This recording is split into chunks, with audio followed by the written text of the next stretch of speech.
The UFC features the world's top fighters, and Don made a dream start to his career when, in his debut fight, he won Knockout of the Night.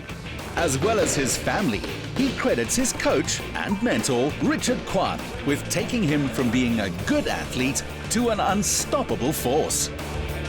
Don, I'm watching you throw those punches. They look so fluid, so effortless. What fighting style do you use?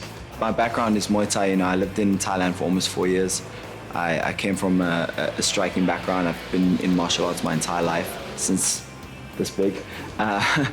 So, the natural progression to MMA was seamless, and we use whatever works, we techniques from each discipline, Muay Thai, Brazilian Jiu-Jitsu, boxing, wrestling, and we find the ones that work the best in the best situations, and it seems to have been successful so far. You recently became the very first South African contracted UFC fighter, which is an incredible achievement. Now, the kind of discipline it takes to get to that level, what does your training schedule look like? I do a minimum of 3 sessions a day. We have 2 planned team sessions every single day, and it's been successful. Yeah, so the schedule's quite strict, and I keep an attendance card to make sure that they know how many sessions they're doing a month. They have to average minimum of 32 sessions a month. That's minimum. That's excluding all the extra work. That's just a straight up teamwork that they do. And those hours definitely are paying off. You won your first UFC bout. What was the feeling before you went into the ring and afterwards when you were standing there, euphoric?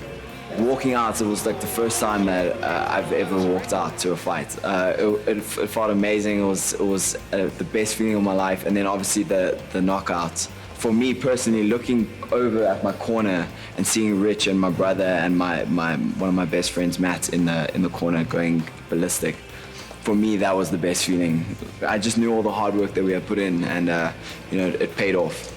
So this Karate Kid wannabe thinks that he can take me on in the ring. No mercy. Okay. I'm like Don Magic Man Mage Jr., You don't want to get any of these. Whatever. He thinks he can take me on. So you can show us a couple of things. I just want to, prove him wrong. Happily do so. Let's do it, guys. Let's jump in. Don't. Oh, we're going right in. Let's jump in. Sweet. No mercy. Fought at close quarters, it's about the smart, strategic use of strength. Okay, so we're going to start in this position. This is our 50-50. So I have an underhook. He has an underhook. Okay, stop smiling. It's creepy. You don't know how it feels to be held by Don. So I've got an underhook. He's got an underhook. So my objective is to try and get double underhooks so that I have full control of his upper body. Okay. Okay, so we're going to start in this position. So I've got to get my thumb into the bicep. I'm going to use my shoulder to bump, to create a little bit of space, and then I'm going to dig my arms underneath. Create that gap there. Just a little bit of space. And 100%. So at the same time, while I'm trying to do that, you're going to be doing this exact same thing to avoid me getting double underhooks on you. And then from there, where do you go? So once I'm in here, I'm going to dig in. As I start to dig in, he's going to dig in on this side at the exact same time, and now we're going to change positions. So we're 50-50 again. Okay. So every time I try and dig in, he's going to dig in the same, and we're going to keep changing here. Come in, neutral, so there, and then it's going to be me digging in here. I feel like I'm hugging you now. This doesn't feel right. It smells amazing. Come in there, I'm in there. Okay, then again, down, dig in. And then you gotta go that. Dig in. Yeah, that's it. Oh, yeah. He's getting it. It's pretty good. Okay, good. Come on, Don, you gotta give it up. You know what's cool about this, is when you watch UFC and stuff, you think it's just barbaric and oaks are clapping each other and throwing each other. There's so much technique to it. 100%. Yeah. So like each and every discipline will have thousands of techniques, and you got to try and pick and choose the ones that are going to work the best for your body type and also for the type of fight that you're going to fight. This is the Don Madge knockout kick, bro. Okay. Sweet. So we just hold it. Just hold it like this, Just like that. Okay. And brace for impact.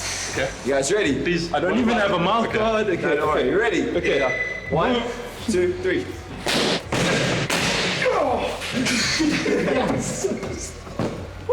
I felt that. Felt right through the pad. You didn't even hold that. That was just all me holding it. Wow, that's power. And you did that no padding to a guy's head. Yeah. Wow. It works.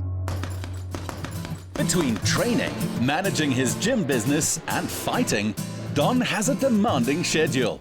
Home with his girlfriend, production manager Lara D'Amore, is a good place to rest, relax, and plan his next move. His profession is a lot for a partner to take on. Lara, first thing I want to know is what it's like watching him and how do you do it? Because I get like so emotionally invested in these guys and I don't even know them. Like, how do you even watch? It's the worst. Watching him now when he fought in Canada was terrible. I think my mom woke up the neighbors when he won with a head kick. But yeah, it's really hectic watching. I don't think I can not be there for a fight again. The diet's just as important as the training. So do you stick to quite a strict diet or you cheat every now and then? How does it all work?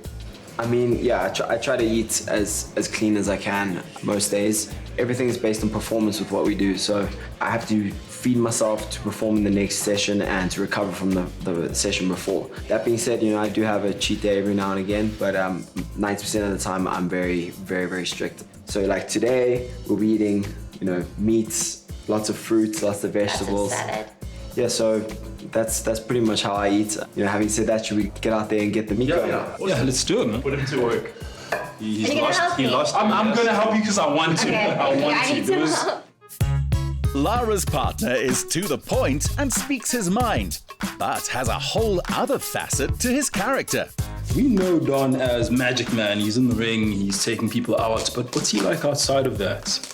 Don is really one of the kindest, warm-hearted people that I've ever met before. He really has such a good heart. He does so much for other people, and the people that he loves, he really goes out of his way for. So he's an amazing boyfriend, he's a juggernaut in the ring, but what's something we wouldn't know about Don at home? So obviously everybody sees him in the ring and like his Instagram and stuff always looks so hectic and like a savage, but he's actually really soft. We recently got our own little baby. This is Pablo. Oh, buddy. Okay, look at you.